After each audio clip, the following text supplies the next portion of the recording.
To go for lunch. That's coming all the way from Australia, which is pretty far away. So please welcome Peter Marshall.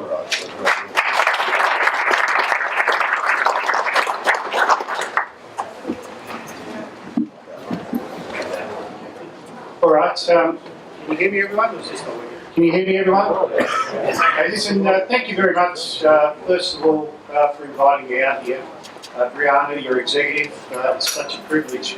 I want to try and communicate that prior to 2011, firefighters in Australia were absolutely no different to firefighters in the European Union. And certainly we had the same challenges, but it is achievable. I just want to take you on that journey if I can. I actually might get rid of the mic if that's okay. So the most important thing about trying to get presumption legislation is to convince the legislators, the government, about the reality that firefighters are confronted with every day. We've seen some wonderful presentations, and certainly the information is here. It is absolutely conclusive that firefighters forego quantity and quality of life in protecting the community. Now, if you educate your politicians and the governments to that fact, the rest will flow. Prior to 2011, the actual government in Australia had no idea what firefighters did other than they rush into buildings. I just want to take you on a statement. This statement here, it's wordy as previous speaker said, but the community holds a deep respect and gratitude for those who serve and protect and assist. If we are honest, however, along with this respect and gratitude comes a generous dose of expectation. We expect firefighters to come to our assistance. When firefighters come to our assistance when our homes, schools, hospitals and business are ablaze. We expect that firefighters will enter a burning building when every human instinct tells us to leave. We expect they will search for those trapped inside and bring them out alive. We expect them to do what they can do to minimise loss of life and damage to property. While everyone else is fleeing danger, it is the firefighters' duty to tackle it head on. To enter an extreme and dangerous environment armed with the best protective gear available. Now that is enshrined in the legislation of the Government of Australia. That statement is not my statement. That statement comes out of a report as a result of the campaign. So if the Government of Australia has recognised the work that we do and the dangers we face, there's no reason why other governments cannot also subscribe to the same principles. So first of all, who are we? We're actually United Firefighters Union of Australia. We're a federally registered union in 1990. Represents about 13,000 professional career firefighters. National President is Greg Norfolk since 2013. National Secretary is myself since 2005. 8 branches, which we have an average of 95% union density. In other words, most firefighters are a member of the union. No different to around the globe. These are the branches: Queensland, Western Australia, New South Wales, Australian, Capital Territory, Victoria, South Australia, Tasmanian Aviation Branch. Now there's Australia there, and it's right down the bottom. So when they talk about down under, that's why it's a little bit compressed, because we're actually over there. I'll ever put this slide together when I get home, it's going to be in a bit of trouble. Anyway. So, we cannot do this alone, and the knowledge in this room is huge. Alex said before that firefighting cancer-related illness knows no geographical boundary, and it doesn't.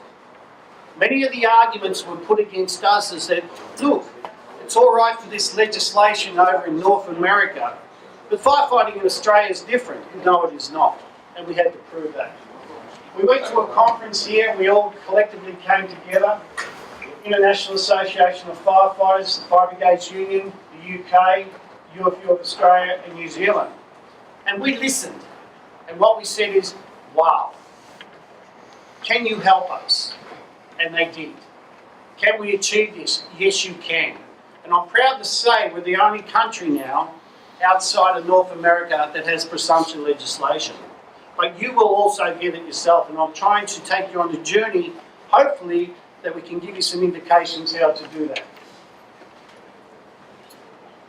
So first of all, the parliamentary system, it's always different, but effectively we have a House of Representatives, a lower house, and a Senate, an upper house. That is our federal parliament. All federal legislation must be passed by both houses. You must get it through the lower house, you must get it through the upper house, and then it becomes law. Legislation is introduced in the lower house as a bill, no different to what would happen anywhere else. The bill is debated and it's second read. Essentially, the Senate will actually say, look, we're not quite sure about this, so we want to have an inquiry. We embrace that inquiry, and through our global partners, we're able to convince all the politicians, not just some, all the politicians in Australia, the federal politicians, unanimously, but this is a real issue for us. So that Senate inquiry, I will take you through that a little bit later. The bill and any amendments is voted and then it becomes legislation. Prior to 2011, we had no laws that would protect firefighters from occupational cancer. This was a campaign that we actually embarked upon. 2011, we actually had what we called a legislative conference. We actually asked our global partners, what do you do? They say, have a legislative conference. Take your issues to the parliament. Meet with the politicians, have your agenda and your information mapped out, which we did do. UFU strategy was achieved presumption legislation in the federal government. So we have the federal government, then we have the states and territories. The objective was to get it into one legislative place first and then flow it on. The same as Canada did. Same as North America.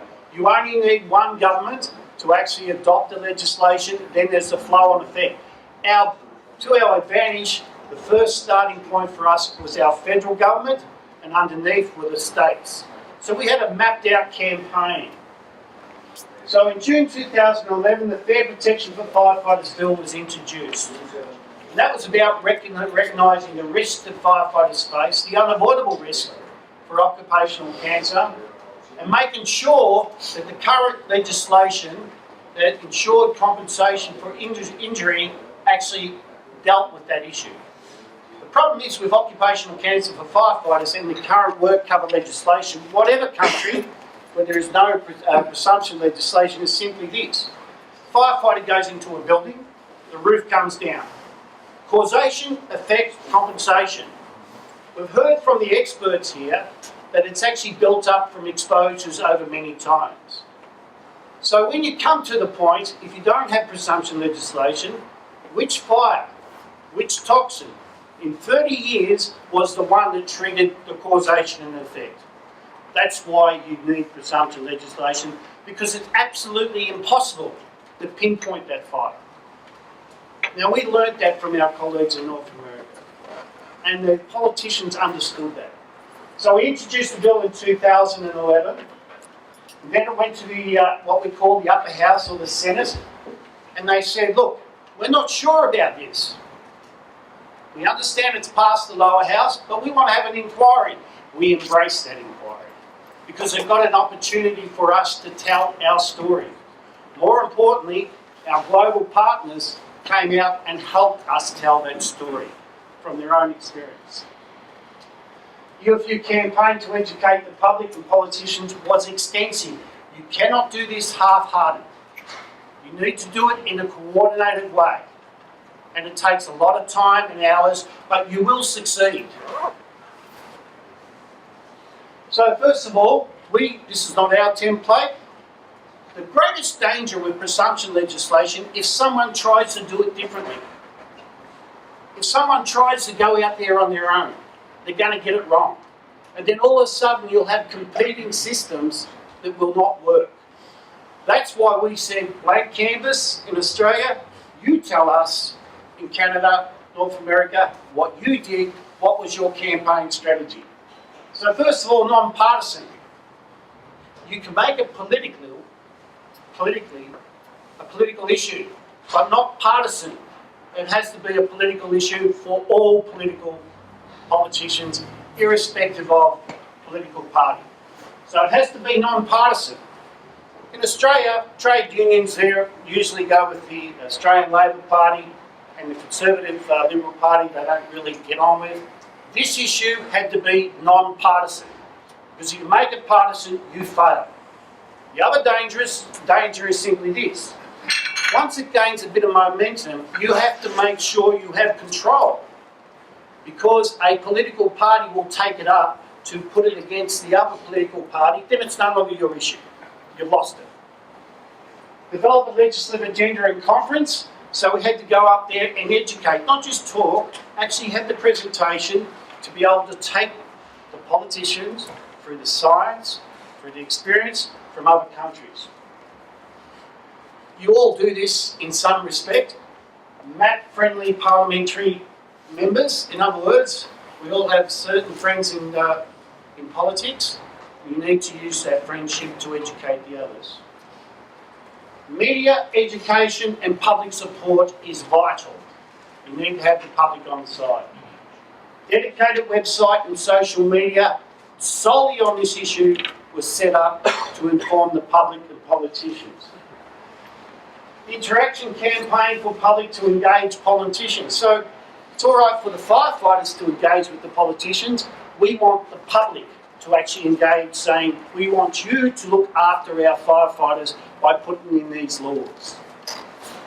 Involving firefighters who are cancer survivors. Really hard gig that way, because they're our friends. They are suffering, they are ill.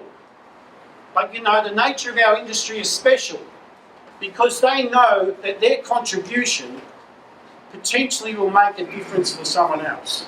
And hence we're able to utilise our members, firefighters who are suffering cancer, who are cancer survivors, and unfortunately even for the families who have lost firefighters to cancer, to tell their story, the human face. Engaging with family members of firefighters who have died from occupational cancer, and we heard this from either Ken or Alex before. Most people don't really understand what firefighters do other than what they see on TV. This program here, Ops 101, was designed by the International Association of Firefighters to actually bring in politicians, decision makers, and teach them, experience what a firefighter experiences in a day. Give them a sample of the soot, the heat, the firefight, the cut out of the cars. Let them actually experience that, so when they're making a decision, they actually have some empathy. Now, that program is vital. We used that for the first time in our campaign in 2011. Took a number of the senators through hot fire training up in Queensland, as well as did some other activities. So the campaign, we're all campaigners, that's what we do for a living, that's why we're in unions. 95,000 letters were sent to federal politicians through the dedicated website. That's a lot of letters in a short period of time. We communicated directly by email with 6,000 visitors who registered the website. So it's not just a matter of trying to co-opt the community as advocates for the legislation, but once you do co-opt them, to actually engage them in your campaign as the family members to say, look, we know you wrote to the federal politicians on this date, we want to update you where we are at. It's a very, very powerful medium. It's important that the executive drives this. You have great executives here. You need to keep them informed. So it's like being in a huge dispute, if you like. On a weekly basis, we had a national telephone conference to give a report where we were at, where we were deficient, what we needed to improve, and what was our next steps on a weekly basis. Few officials went to federal parliament 4 times at the crucial stages of the bill. In other words, when it was going to be voted on. Important, politicians love firefighters and they love voters. And I'm not being derogative, it's just what they do. They like to get re-elected. And if they can get re-elected by being close to emergency responders, they will. About 80 firefighters were in federal parliament in their uniform, in the gallery, at least 3 times to show support. Good media opportunities for the decision makers. Myself as National Secretary, I met with more than 220 politicians at least once and visited every state at least once over this particular issue. Probably more. I was not alone, but a very dedicated team. That's why it's important to have a strategy and a dedicated team. Had more than 40 trips to federal parliament to lobby politicians to ensure the passage of the bill. You cannot take your eyes off this campaign. There's no such thing as saying that we'll come back in a couple of months. If you do, you lose momentum. All key government officials briefed on the basis and scope of the bill. You analyse the political spectrum and you target those who you need to be done work, and more importantly, you empower the ones who are already on your side to convince the ones who are not. There is no other legislation in Australia that has gone through unanimous, both houses, other than our bill. It's after 5 votes. So, the Senate committee was important. Most people say, oh no, we're going to a Senate committee. We've seen this as an opportunity to tell our story, for our firefighters to tell their story.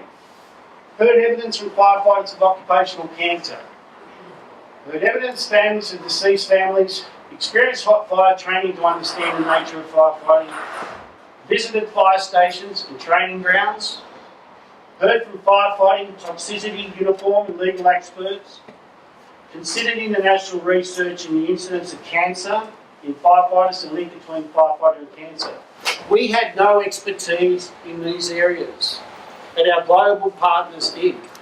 Alex Forrest and Ken Block gave much to achieve our outcomes.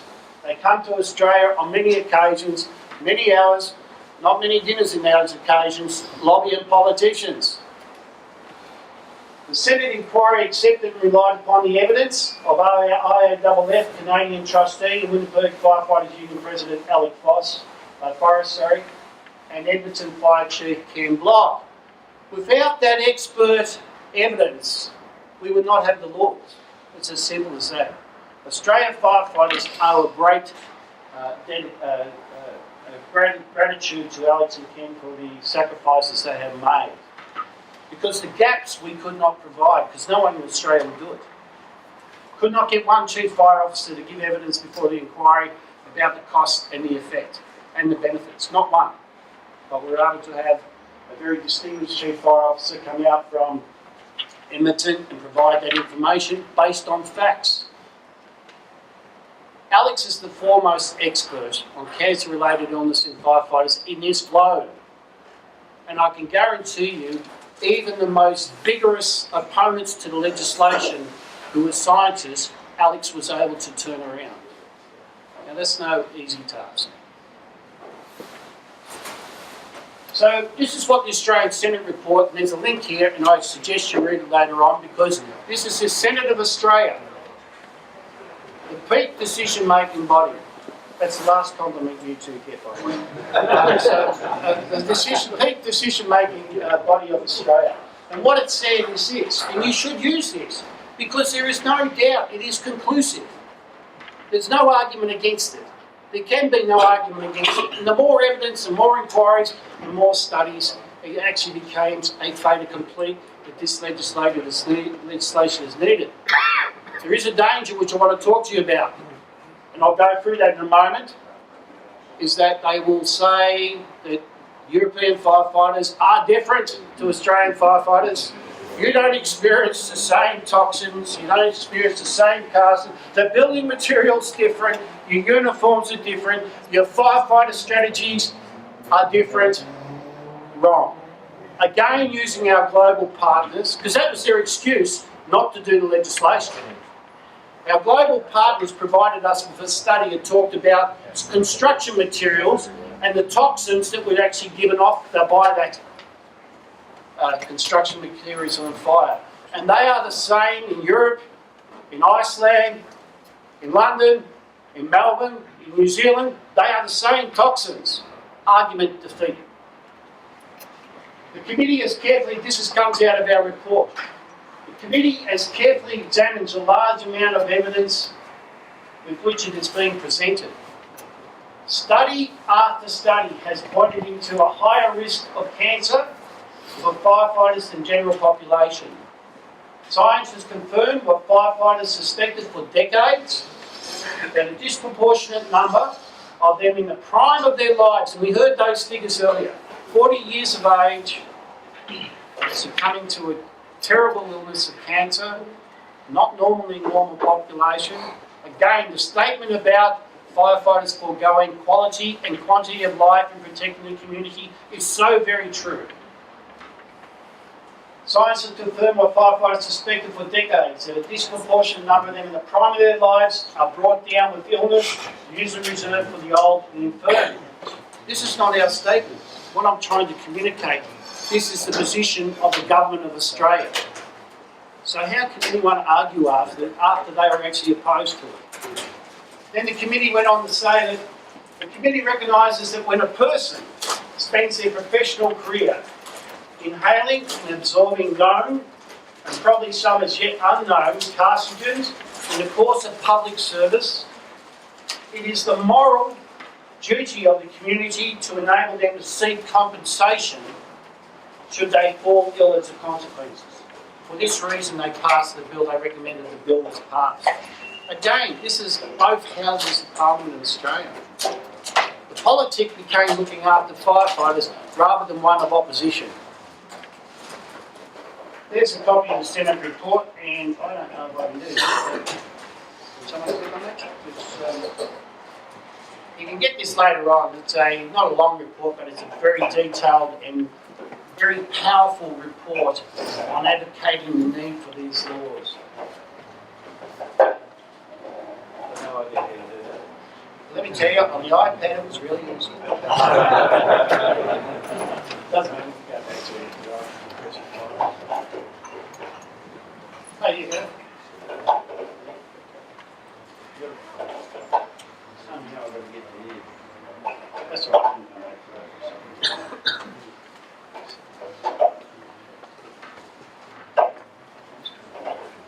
Okay, that's all right. We'll come back to it. So the Senate report's available through the link on this presentation.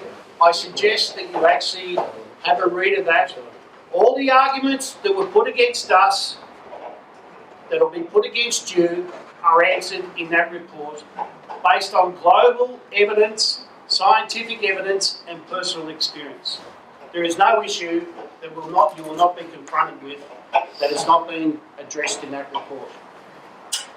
So application of the presumption, that's the next thing. So you get legislation, how do you apply it?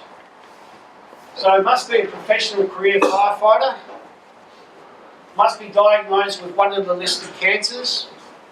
Prior to the diagnosis, must have been employed for a stipulated qualifying period for the specific cancer.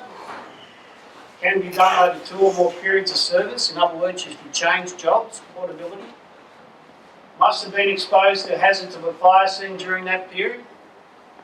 Is taken to have been employed as a firefighter if firefighting duties made up a substantial portion of his or her duties. So what the government's worried about is flow on. We grant this legislation to firefighters as an industry. It's going to open up the floodgates for every other industry. Firefighting occupation is unique.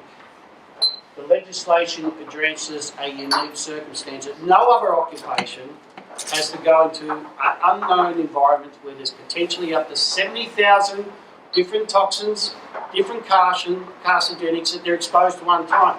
I actually heard before about the talk about breathing apparatus. If we all wear BAs, there's not a problem. Yes, there is. And one of the greatest education factors, I know you've got uniforms up there in the back of the room. Out of the 220 federal politicians I've seen, I took the turnout jacket. Because the picture's worth 1,000 words. I see this I explained it as this. That turnout jacket will actually protect the firefighter up to 1,000 degrees Celsius from radiant heat. So they're not going to get burnt if they're actually engulfed in flame, they're able to exit. However, there's a balance. It must release their metabolic heat build-up. So that means the uniform breathes. The fact the uniform breathes means that some of that really nasty killing toxins are entering into the skin of firefighters. They're working hot, the pores are open, and you cannot get rid of that. because there's no uniform that's been developed that fully encapsulates firefighters. They get it because they see it. And that's a very powerful exhibition. So this is what we were able to achieve. First of all, we modelled our campaign on Manitoba, where they went in for 5 cancers to begin with. So even though all the scientific studies had actually moved on to include other cancers, we only asked for 5. But after the evidence of Alex and Ken and the scientific reports that were put there, the committee, the federal government said, well, we don't want to be different. We want to look after our firefighters, so they actually increased them to 12. And now we can build upon those as well. So what's covered, and again, it's very important. So there's 6 states, 2 territories in Australia. It's very important that one doesn't do something different, because then they'll use that against you. Very important, we don't go off on our own tangent. Primary site brain cancer is covered. Primary site bladder cancer is covered after 15 years service. Primary site kidney cancer, non-Hodgkin's lymphoma, leukemia, breast cancer, testicular cancer, myeloma, prostate cancer, urinary cancer, colorectal cancer, and esophageal cancer. All those cancers, plenty of science that actually says firefighters are more likely to contract them. All those cancers, with those years of service, are enshrined as a legislative right that unfortunately if a firefighter does succumb, they are compensated because you have reversed the onus. They now accept its impossible causation effect, such as the roof coming in. They now accept that over the course of the career, the continued exposure can result in these type of cancers being contracted by firefighters. So the legislation, the presumption legislation, takes it as a given, whereas before you were in a legal contest which made it impossible. After the federal legislation, we needed to then roll it out. So get it in one place and then actually then go to the next jurisdiction to actually replicate it, and that's what we did. So our strategy was to achieve the presumption legislation federally and then focus on each state and territory, introduce legislation based on the federal. So the federal government of Australia says we accept the evidence and here's the laws to protect federal firefighters. We then thought, wow, now we needed to look after Western Australia firefighters who have different laws. Northern Territory, Queensland, again, the danger is to allow someone to go off and do something different because it will be used against you. So we had a coordinated campaign. Again, we called upon the services of our global partners, both Alex and Ken. Alex argued the science and again met with the politicians one-on-one, many hours, many meetings.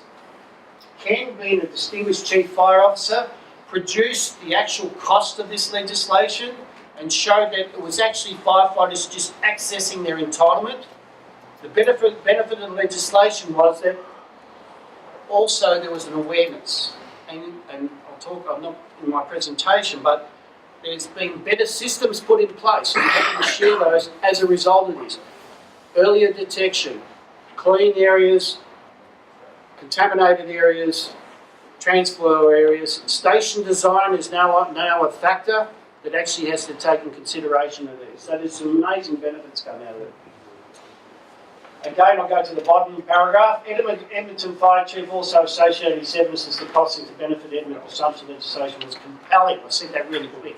In other words, if we do this, the state's going to go broke. Wrong. Here's the actual figures. And they got on. In fact, there's a positive cost return, benefit return. If you were to do a cost benefit analysis, you have healthier firefighters, less getting injured over a period of time, and on a more awareness in relation to the systems of work that we use. Very powerful presentation from a chief, but most importantly, backed up by fact. Backed up by fact. And all of what I'm giving you is factual. None of it's hyperbole, it's actually factual. So, And this is what we wanted in the Senate inquiry federally, to actually give us the leapfrog into the other state jurisdictions. And what it says, that paragraph in short, is that now we've done it for federal firefighters, we want our colleagues who govern the states and territories to follow. That's what that says in short. So this is Australia. And they're not all those colours, but whoever put this PowerPoint together for me, they probably like them. I'm not quite sure what they represent. So if you have a look, this is the pattern of where we achieved it. So in 2011, prior to 2011, no presumption legislation, no awareness. In 2011, we actually got the federal legislation that looked after ACT firefighters, federal firefighters and aviation firefighters who were under federal law. Having achieved that, we went to the next state where we thought we would have a better chance. So Tasmania, in 2013, we now have Tasmania firefighters protected. Not a new template, same arguments, same strategy. Western Australia in 2013, and again South Australia in 2014. You can see the flow-on effect is happening. Northern Territory in 2015, Queensland 2015, and Victoria, the bill is currently before the House, that's my state, and the bill will be supported. So other than New South Wales, who are a little bit ambivalent about the need for it, all Australian firefighters, professional firefighters, will now be covered by presumption legislation, but prior to 2011, none were. And that's because we learned from our colleagues and we had a strategic campaign. So, that goes through what happened in 2013 with Tasmania. I won't go through it, but we actually went to, lobbied the Parliament there. Again, we brought Ken out and Alex out, met with politicians, educated them, got firefighters to tell their experience. Western Australia Parliament was the same template, same evidence base. South Australia Parliament passed it, same. Northern Territory, again. Queensland, again, the same. Very important that it's the same, because if it's different, it'll be used against you and it'll stop in its tracks. And Victoria's before the Parliament now. That's not bad. Since 2011, just 6 years, all the firefighters in Australia, professional firefighters, will be covered by the very laws that we've been trying to achieve for 10 or 15 years. And we only did it because we went to people who had succeeded, tapped into that expertise, had a plan and followed that plan. So I want to talk a little bit on this, and I haven't got long to go now, but you know, I said the arguments against us were Australian firefighters are different. We need to do our own study.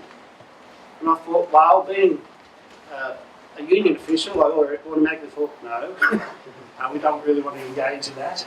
But anyway, so they wanted to do their own study. The study was actually employed by a body that actually opposed presumption legislation, that did not believe that it was a cancer-related illness for firefighters, that wanted to get an Australian report that was contrary to the numerous reports that come out of North America that said cancer-related illness is very real for firefighters. That's what this was supposed to be. And as I understand, you have the same circumstances where your governments or certain bodies are saying, let's do our own study.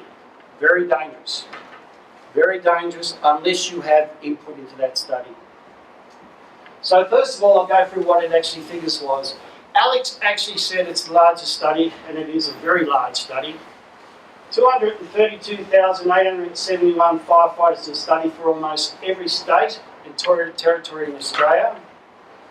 2014, this study was being done because we actually had the roll-on effect with the presumption legislation. It consisted of 18,000, we call them career firefighters, professional firefighters, 13,704 part-paid firefighters, I think you call them on-call firefighters, and 201,000 volunteer firefighters. Now the definition of volunteer firefighter in Australia is very different. It means no pay, no remuneration, they're just volunteers.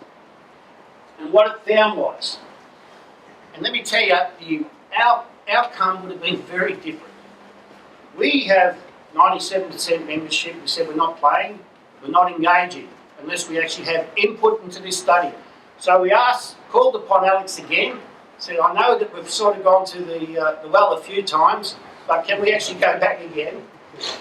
And we actually got Alex to sit on the peak committee that overseen this study to make sure it was not corrupted, to give an outcome that says presumption legislation is not needed. And you know what? As soon as he got there, sure enough, the fix was on. That's what the study was supposed to be about. And we would have been defeated, we would have been campaigning against that for the next 20 years had we not engaged in it in a proper way.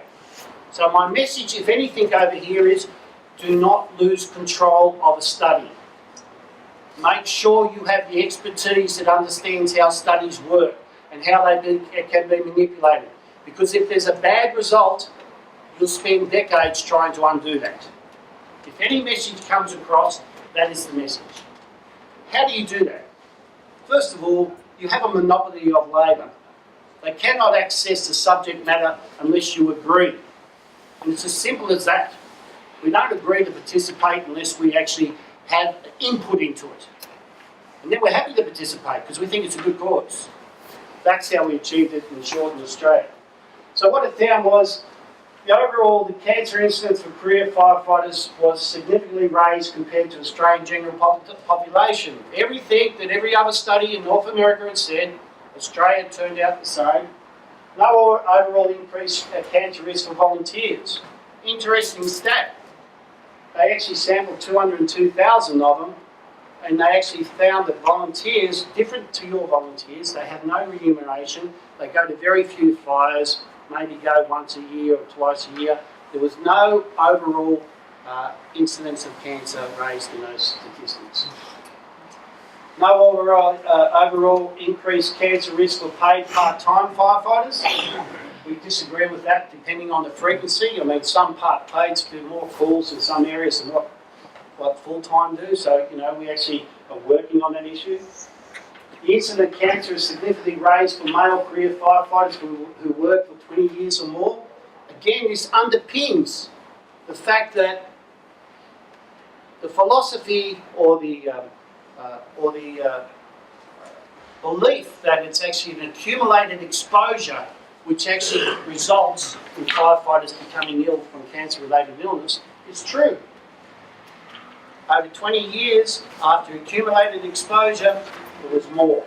Trend of increasing incidence of cancer with the increasing attendance of fire. Of course, the more fires you go to, the more you're exposed. One of the findings in here, which is I'm diverted a little bit, is that overhaul was the biggest cause. It's when it's most dangerous, the fire. And also trainers as well. Too few deaths of incident cancer for female career part-time volunteers for meaningful analysis. Alex talked about that. The statistical sample wasn't large enough. Clear association with the increased risk of prostate and melanoma. Possible association with male breast cancer, lymphomas and kidney cancer. Possible association with testicular mesothelioma. I note that later studies now, bigger sample sizes, are confirming that that's a reality. Significant increase in the incidence of prostate cancer for those employed for more than 10 years. Prostate cancer is an old person's disease. We're seeing young firefighters succumbing to that particular type of cancer. Fortunately, the early detection as a result of this awareness means survival, where in the old days it was just an illness like anyone else. Significant increase in incidence of melanoma for those employed for more than 20 years. Cancer of the digestive system raised for those employed more than 20 years ago. Now, I'm not the best presenter, but there's two messages I'm saying to you over make sure you're inside the study so you can make sure it's not used against you. And most importantly, this study now is a study that was organised by the fire service employers and the peak body in Australia. It confirmed that it's an occupational hazard for firefighters of cancer-related illness. On top of that, the federal government and every state and territory in Victoria has also confirmed it. So when your politicians or government are arguing it doesn't exist, say, how could they get it so wrong? How could they get it so wrong? Cancers for the digestive system raised for those employed more than 20 years. The Monash University study is consistent with the wealth of previous studies that Alex presented in the Senate inquiry in Australia and the other inquiries in Australia. The Monash University has shown no overall increased risk of cancer for volunteer firefighters when compared to general Australian population. Western Australia and South Australia government put in a mechanism to look after the volunteers for political reasons. We don't care about that as long as it doesn't affect the scheme or our people that we represent. The campaign for such legislation continues in Australia. And we only got one state to go, and that's my state. And it's before Parliament as we speak, and it's one vote from being proclaimed. That's not bad effort from 2011 to 2018 when we had nothing prior to that. The federal and Tasmanian legislation has been reviewed twice and confirmed that it is needed. In other words, the chance to remove the legislation for a review has actually happened, but not only has it confirmed the need, it's strengthened the need. You if you're seeking mesothelioma, melanoma and lung cancer to be included. The actual Senate report in Australia said lung cancer should be included. However, the reason it's not in the legislation, there is a debate about when is a smoker a non-smoker. And I don't know the answer to that, so the debate's not over. We're also using presumption legislation to recognise post-traumatic stress for firefighters. Again, we're not clever in Australia. Most of you people in England send us here because we're convicts. Anyway, I'll put that aside. But we're not that clever. But what we're able to do is this is a global family. Everyone in this room has no agenda other than to look after the members they represent. And putting aside your egos, and it's very seductive to actually get caught up with, oh, come, let's do our own study. We were able to call upon our North American colleagues and say, how did you do it? Show us how, and can you help us? Which they did. As I said, firefighters have got an enormous debt to pay to North America and the IAAF. Having said that, that's the presentation. I do urge you to read the Senate report. And I'm happy to assist. I have a couple of positions in Australia, but happy to assist with translation for those who want to take it to their politicians. Happy to assist in any way we can, because you know what? If it had not been us calling upon for assistance, we wouldn't have it today. Thank you very much.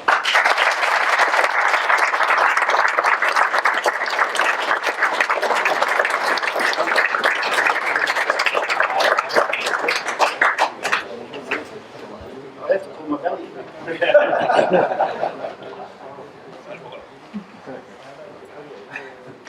So thank you, Mr. Marshall. Lunch is here. Quick lunch until 1 o'clock. Enjoy your lunch.